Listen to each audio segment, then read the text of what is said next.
सबसे पहले teachers day की आप सभी को ढेर सारी शुभकामनाएं और मेरे तरफ से सभी टीचर को नमस्कार। और मैं उन लोगों को भी धन्यवाद देना चाहूँगा जिनसे मुझे कुछ न कुछ सीखने को मिला। जैसा कि आप सभी जानते हैं कि 1962 से हर वर्ष 5 सितंबर को शिक्षक दिवस के रूप में मनाया जाता है और महान शिक्षक डॉक्टर सर्वपल्ली राधाकृष्णन के जन्म दिवस के शुभ अवसर पर यह निर्णय लिया गया था। किसी भी समाज में शिक्षकों का स्थान बहुत ऊंचा है। भारतीय परंपरा में गुरु को भगवान से भी बड़ा कहा गया है, इसलिए शिक्षक को हमारे देश में बहुत महत्वपूर्ण स्थान दिया जाता है। पूरे देश भर में सभी शिक्षकों को सम्मान देने के लिए साल में एक दिन शिक्षक दिवस के रूप में मनाया जाता है। अलग अलग देश में अलग अलग दिन को मनाया जाता है। शिक्षक दिवस को प्रेरणा भले ही सिर्फ राधा कृष्णन ने हो, लेकिन देश के हर शिक्षक के सम्मान में मनाया जाता है। शिक्षक दिवस क्यों मनाया जाता है और शिक्षक दिवस मनाने की शुरुआत कैसे हुई?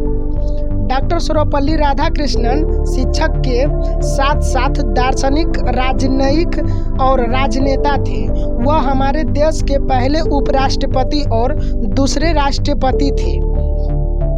दरअसल बात है 13 मई 1962 की, जब वह राष्ट्रपति बने थे।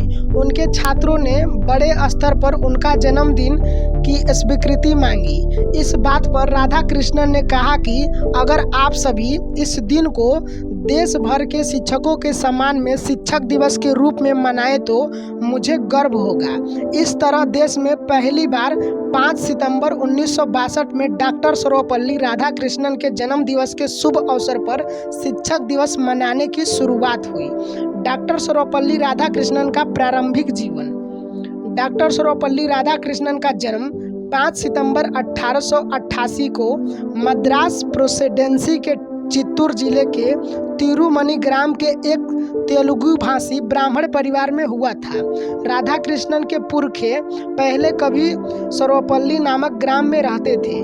पुरखे का मतलब है उनके पहले के दादा लोग। और 18वीं शताब्दी के मध्य में उन्होंने तिरुमनी ग्राम की ओर निष्क्रमण किया था। उनके पिता राजस्व विभाग में काम करते थे। परिवार बड़ा था, इसलिए सीमित आय में घर चलाने में परेशानी होती थी। प्रारंभिक शिक्षा गांव में पूरी करने के बाद उन्होंने 1902 में मैट्रिक स्तर की परीक्षा उत्तीर्ण की और उन्हें छात्रवृत्ति भी प्राप्त हुई। दर्शन शास्त्र में एमए करने के पश्चात 1918 में वे मैसूर महाविद्यालय में दर्शन शास्त्र के सहायक प्राध्यापक नियुक्त हुए। बाद में उसी कॉलेज में वे प्राध्यापक भी रहे। डॉक्टर सर्वपल्ली राधाकृष्णन ने अपने लेखों और भाषाओं के माध्यम से विश्व को भारतीय दर्शन शास्त्र से परिचित कराया और उनको सन 1954 में भारत सरकार ने उन्हें सर्वोच्च सम्मान भारत रत्न से सम्मानित किया था।